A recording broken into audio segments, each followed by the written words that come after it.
Today, we're going to talk about something really frustrating. It's that gap, right? Between our huge dreams and, well, what we actually end up doing. We're going to explore how to break that cycle of inaction. I mean, seriously? Have you ever felt this?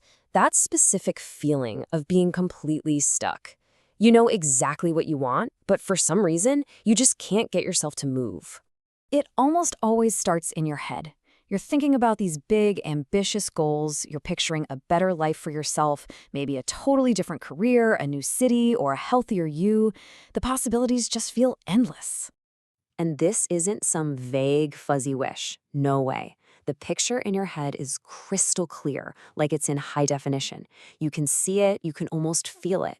The vision is so vivid, so exciting, it feels completely real. But then comes the moment of truth. The time to actually do the thing. To close the laptop, pick up the phone, write that first sentence, or put on your running shoes. It's that moment you have to bridge the gap between your imagination and reality. And nothing. You're frozen. All that clarity, all that passion, and yet you're perfectly still. It's a maddening paradox that can make you feel so powerless. And if you felt this, I promise you, you are not alone. This whole experience usually leads us to a really simple, but almost always wrong conclusion. We must be lazy. But is that what's really happening here? Let's investigate this myth of laziness. This is our go-to response, isn't it? It's the first question we ask ourselves, and it is just loaded with self-blame. We take that inaction and we make it about who we are. We decide it's some fundamental character flaw. We just decide I must be lazy. But here's the thing. The truth is, it's almost never about laziness. That's just the easy label we slap on it. There are much deeper, more complex things happening just beneath the surface. So let's pull back the curtain and take a look at the hidden reasons, the psychological culprits that are actually responsible for why we get so stuck. Okay, the first and most powerful reason is fear, but it's often in disguise. And we're not just talking about the simple fear of failing. No, this is way more subtle. We're talking about the fear of the consequences of even trying in the first place. In our heads, these fears sound something like this.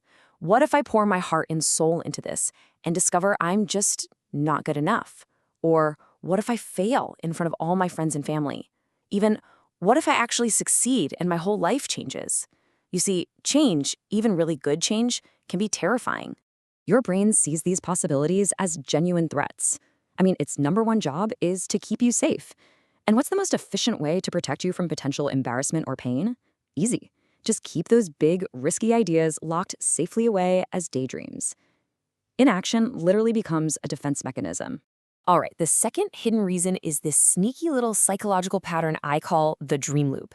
It works like this. You dream about the goal. Just thinking about it gives you a little hit of pleasure. And because you got that small reward, you don't feel the urgent need for action. So you just repeat the loop, and you get stuck in the comfort of your own imagination. Let's dive into the science of this for just a second. When you vividly imagine achieving a goal, your brain releases a tiny bit of dopamine. That's the same chemical you get from actual achievement. It's like a mental snack. Your brain gets to taste success without the cost of doing the work, which makes dreaming itself a really comfortable, self-reinforcing habit. The third reason is one we can all relate to: overwhelm. There's this strange duality to big dreams. On one hand, they're incredibly exciting and motivating. But on the other hand, they can feel incredibly heavy, like a huge weight on your shoulders. And this is where the damage happens. The sheer size of the dream makes it feel impossible to see the first step. And that confusion leads to delay. You tell yourself, oh, I'll start tomorrow. But that delay, day after day, starts to chip away at your self-belief. And that thought slowly evolves from, I don't know where to start, into, you know what, maybe I just can't do this. Okay, so we've diagnosed the problem. We've got fear, the dream loop, and overwhelm all working against us. So where do we go from here? The answer is in making a powerful mental shift, away from what we think we need and towards the power of clarity. We're conditioned to believe we just need more motivation. But motivation is heavy and complex. It's an unreliable emotion. Clarity, however, is simple. It's logical. It's just about knowing the next small step. And with clarity, there's so much less pressure, which makes taking action way, way easier. So please, don't stop dreaming big. Your ambition is not the problem. The flaw is in the approach. The trap is trying to hold the entire massive goal in your head and tackle it all at once. And this right here is the key that unlocks everything. Remember that protective brain of yours that was resisting the big, scary goal?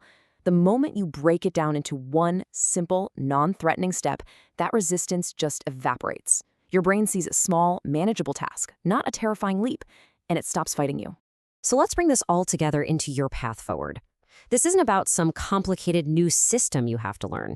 It's about changing one simple thing. The question you ask yourself when you feel stuck. First, you have to promise yourself to stop asking this question. Why am I so lazy is a dead-end street. It's a question rooted in judgment, and its only answer is more self-criticism. It gives you zero forward momentum. Instead, I want you to start asking yourself this powerful diagnostic question. What am I avoiding, or what am I overcomplicating? Notice the shift there. This question isn't about who you are. It's about what you're doing. It's curious, not critical, and it points you directly toward the actual bottleneck. Because the moment you get an honest answer, the moment you identify that specific fear you're avoiding or the first step you've been overcomplicating, the spell is broken. The fog of overwhelm lifts. You gain the clarity to stop living inside your head and finally take that first step. And then the next. That is how you break the cycle. That is how you start moving.